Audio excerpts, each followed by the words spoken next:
Yo, what is good? Another banger show is back at it, and it's about to get ridiculously hype. Hopefully, anyway. We've already seen a good little glimpse of what we could be dealing with, and I'm pretty happy with the results. Um, we got teased at this character with all the tattoos. I think I got teased by it myself anyway and some promotion art for the next season, like just them kind of giving us a reason to be like excited. And to think that we see this dude so early in those tattoos and that he's the top of them all, I like that. I like that introduction to him. He's actually pretty evil. And he reminded me of a character off of Demon Slayer, which I don't think we know anything about that character on Demon Slayer, which also makes me a little bit more interested in this guy to kind of give him his own personality. Yeah, he may look and kind of give me the vibes of another character, but I know nothing of him, and this guy is fresh on my mind now, and especially with him sending our characters to the Briggs and his other two friends that weren't even involved in that situation, it just kind of shows you how this situation can change quite quickly. I think the guy with the eye patch is actually going to use this moment to get at the blue haired guy who seemingly is the only one who can keep up with him in a battle, let alone kind of be his equal in a way, right?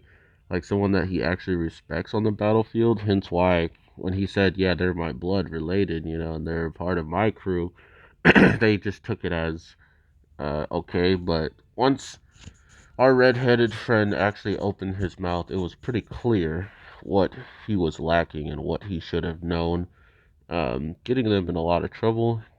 Granted, we do get to see some of the other high-level people fighting amongst themselves, but they then try to get it in a three-way battle to all of them fighting, and they kind of gang up on our boy, and he holds his own. Not only that, him holding his own just showcased another weird power that he had, the power to be able to read the energy of a room when he just like kind of steps in. He just knew kind of how people felt about him, the situation at hand, like who was in what clique and what clique was against the other clique types of stuff. So that was a really interesting introduction to that, right?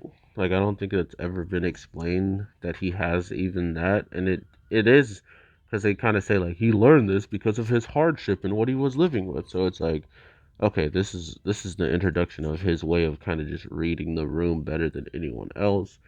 And then by doing so, he throws himself into a three-way battle and gets jumped, which he holds his own quite well for someone of his stature of experience when it comes down to fighting, especially against people in general, not just even demons. So I'm really happy this show is back. I think it has a lot of potential into being something quite crazy.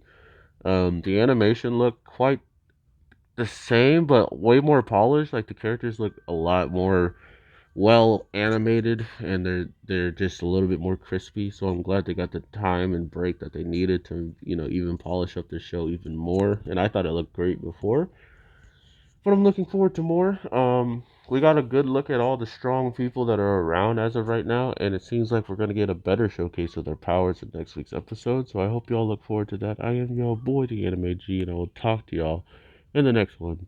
Look out for this show. Trust me.